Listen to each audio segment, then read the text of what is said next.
बुद्ध के हजारों शिष्य थे। जब उनका कोई शिष्य बुद्धत्व को प्राप्त हो जाता, वो उसे किसी एक दिशा में भेजकर वहां के लोगों को जागरूक करने और ज्ञान देने के लिए जाने की आज्ञा देते थे। बुद्धा स्टोरीज, कभी हार नहीं मानोगे। बुद्ध का एक शिष्य बुद्ध के संदिग्ध में 6 वर्षों से था।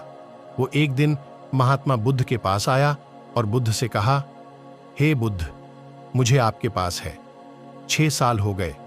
मेरे बाद कितने शिष्य आए, उन्हें आपने इस बीच किसी एक दिशा में ज्ञान देने के लिए भेजा, लेकिन मुझे अभी तक नहीं भेजा।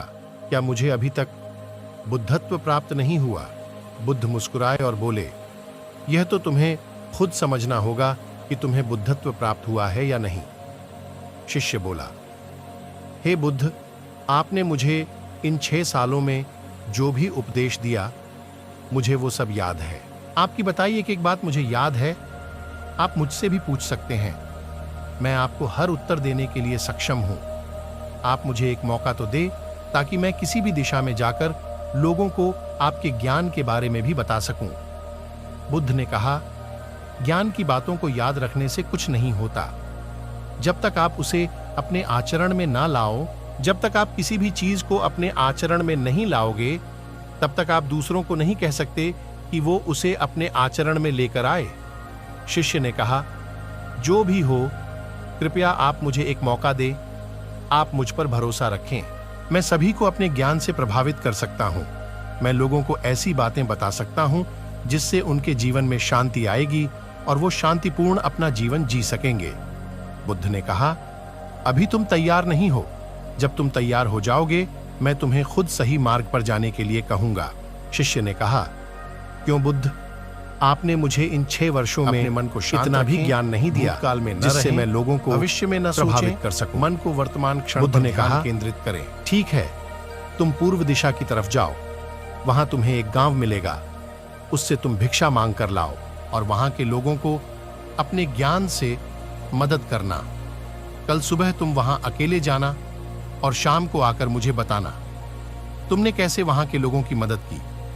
वह शिष्य ये सब सुनकर बेहद खुश हो गया और बुद्ध का आशीर्वाद लेकर चला गया। और वह रात भर ज्ञान समेटता रहा और मन ही मन सोच रहा था कि मैं कल ऐसे ज्ञान की छाप छोड़ूंगा कि वहां के लोगों के साथ बुद्ध भी मुझसे प्रभावित हो जाएंगे। सुबह उठकर वो महात्मा बुद्ध को प्रणाम करने गया। उन्हें प्रणाम कर वह पूर्व की तरफ निकल गया।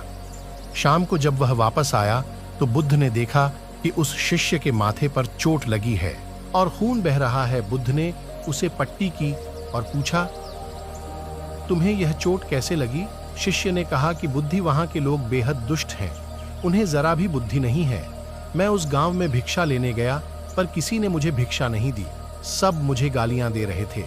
एक व्यक्ति ने तो मुझे भी भिक्षा तो दी, लेकिन नीचे फेंक कर और कहा, इसे उठा लो। मैंने उन्हें काफी समझाया, लेकिन वह मेरी बात सुनने को तैयार ही नहीं थे। उल्टा उन्होंने मेरे साथ हाथापाई की, जिससे मुझे चोट लग गई। हे बुद्धाप, मुझे दूसरी जगह भेजें जहां के लोगों में बुद्धि हो। इस तरह ना हो। बुद्ध उसकी बात सुनकर मुस्कुराए और बोले कि अगर तुम्हें दूसरे गांव में भी ऐसे ही लोग मिले, तब तुम क्या करोगे? शिष्य ने कहा, हे बुद्ध, ऐसे लोगों को कोई ज्ञान नहीं दे सकता। वह लोग अज्ञानी हैं, उन्हें कौन समझाए? बुद्ध ने कहा, वह लोग अज्ञानी नहीं बल्कि ज्ञानी हैं। उनके पास बहुत बुद्धि है, परंतु उनके पास खुद का ज्ञान है। अब अगर तुम किसी दूसरे के ज्ञान को चोट पहुंचाओगे तो वह कुछ तो कहेंगे ही। तुम्हें ऐसे लोग हर जगह मिलेंगे, तब तुम अपना ज्ञान उन्हें कैसे दोगे?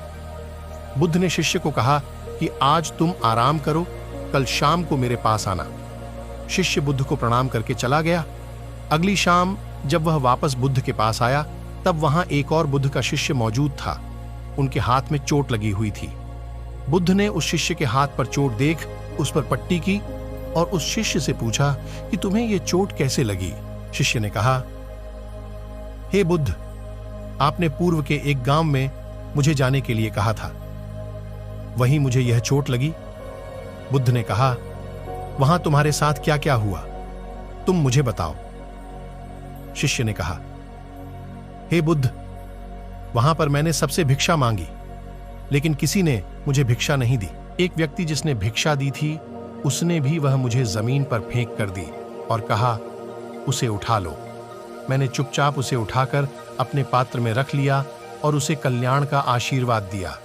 तब उस व्यक्ति ने मुझसे कहा, आप बड़े ही अजीब व्यक्ति हो।